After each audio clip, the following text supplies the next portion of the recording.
What's happening, YTPC? It's George 416 Piper. You're probably wondering why I'm in this position. It's because I'm planning on jarring my Mississippi River and topping up my plum pudding. And I was going to show you how I do it. I'm sure you guys have seen hundreds of these videos, so if you don't want to watch, I completely understand. You might as well click off right now. But before you do, happy International Pipe Smoking Day. Hope you guys continue, but if not, cheers and enjoy your weekend. So, as I said, I'm going to be jarring some Seattle Pipe Club plum pudding, and I'm going to add this Mississippi River to a new jar. Enjoying my second coffee, which, truth be told, is probably my third double espresso. Yes, I drink too much coffee. Cheers. So, what do I do when jarring my tobacco? Basically, I obviously grab the jar, or the tin I should say, crack it open. Oh man, I missed you, Seattle Pipe Club plum pudding. So good. It's almost like ketchup by a fire. Ah, it's so good. So, what I do is I open it. You can see the little tobacco chocolate bars. Fantastic. I hope I don't make this video too long. You could always fast forward to the good parts if there are any. So I open up the jar. I still have a little bit left over. I'm gonna leave it at the bottom. I don't know if you could see that, but it doesn't look like there's any mold on it. So I'm gonna leave that in the jar. Hold on a second. I have a question from one of my kids. Sorry about that. Apparently one of her dolls was having a malfunction and I needed to attach the leg. Now, back to what I was doing. So, I actually bought one of these guys from Dollarama.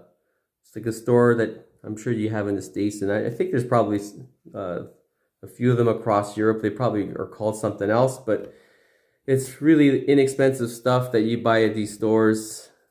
And this fits perfectly in a 2-ounce jar. So basically, I don't really need it for these, right? Because these you could just put them in by hand. But for already rubbed, or what are they called again? Ribbon cut tobaccos and stuff like that, it's a lot easier to just fill up like the tobacco in here.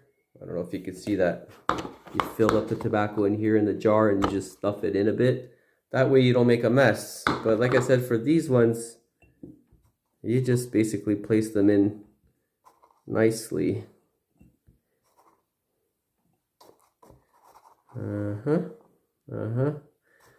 Bear with me.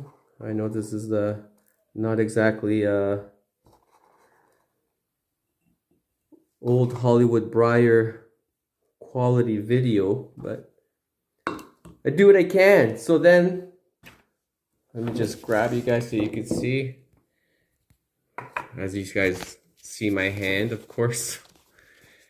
Oh boy. So, then the rest, I'll just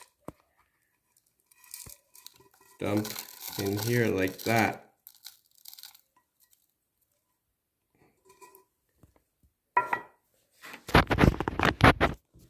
Sorry about that. Not exactly professional filming here, but just to give you the idea. Then just tap that. As you can see, it's empty. Then I jar it up, but I have the old label, so I'm gonna have to make a new label.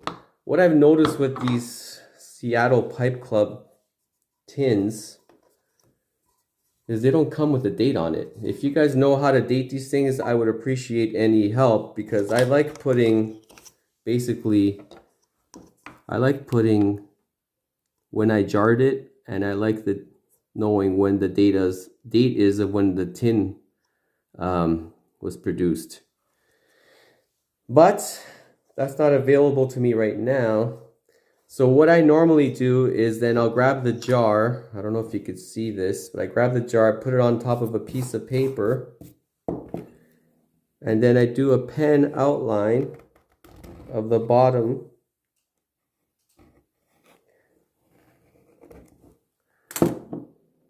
Well, that didn't come out too good. Let's try it again.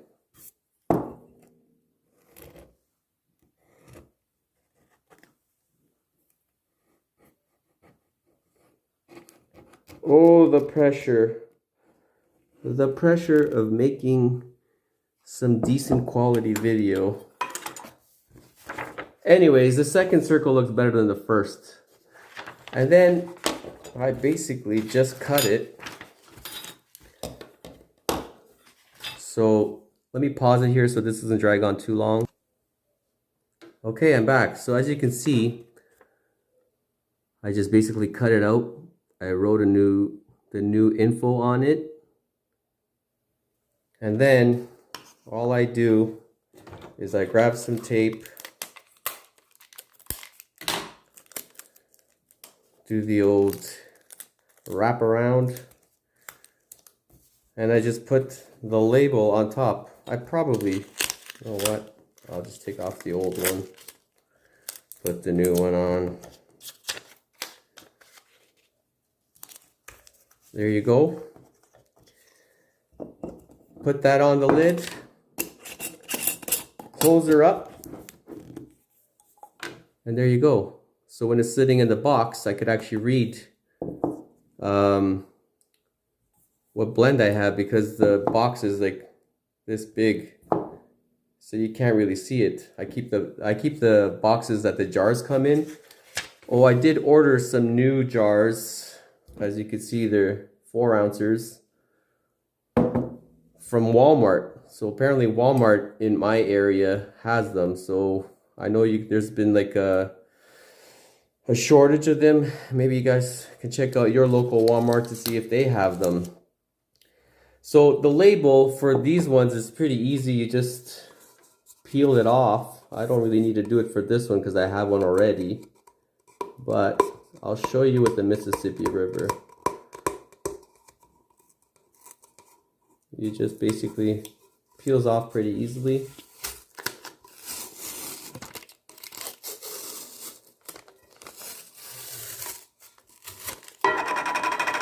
And then I just basically wrap it around, and then I just tape it to where I want it. So I don't need that one. Now let's do the Mississippi River from scratch. Let me pause this so I can do the opening and save some time. All right, I'm back again. I figure maybe you guys want to get my reaction. Whoa.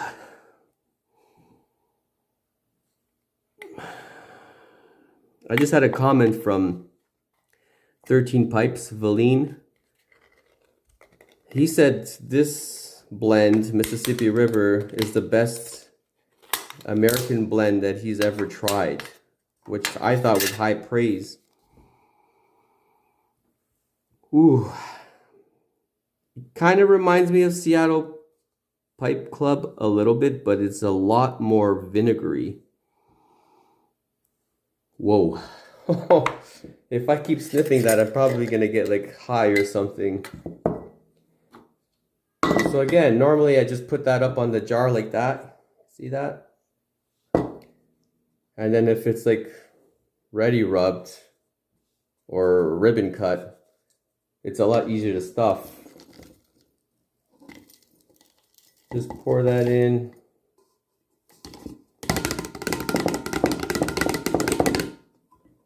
It's all in there. Ah, so good. Oh, I usually wash these thoroughly with really hot water and dish soap before I jar anything up, just to be on the safe side. So, again, I will do the circle and I'll get back to you. Okay, I'm back. As you can see, I've already cut it out and I've written on the top of the label. Now all I gotta do is just try to peel this off without damaging it. Some of them peel off easier than others. You just gotta go slow. If you go too fast, you can see how this is like peeling off the cardboard. This is another reason why I don't like leaving the tobacco in these particular tins, because over time this is not really going to seal the tobacco properly. I can't see it. With a jar or with metal, I would imagine that the tobacco would stay longer, assuming of course that the rubber seal on the top isn't damaged. All right, so that's that. Let me cut this excess off over here. Then I basically just wrap it around the jar.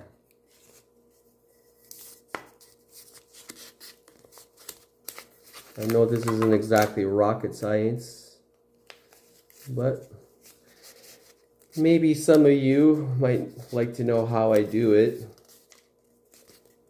Oh man, of course. This wouldn't have happened if I was just doing it on my own, but the one time I'm showing it on a video, I have a product malfunction courtesy of my dumb ass.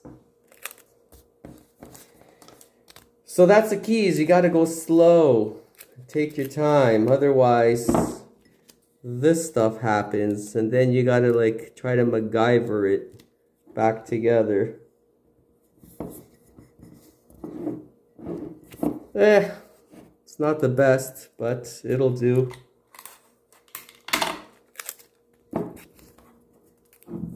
Just tape that up like that. That's it. Mississippi River. Oh, let me get one last. Oh my God, the vinegar. I will try that one day. Probably not today, because it only makes sense that I go out for a smoke on International Pipe Smoking Day, but it being so cold, I highly doubt that's gonna happen. Anyhow, that's how I jar my tobacco. I hope it's of some use to you guys. We're nearing 14 minutes. I think I'm gonna call it right here. Thank you so much for watching, and remember, when you smoke a pipe, you smile at life. Cheers, take care everybody, and happy International Pipe Smoking Day.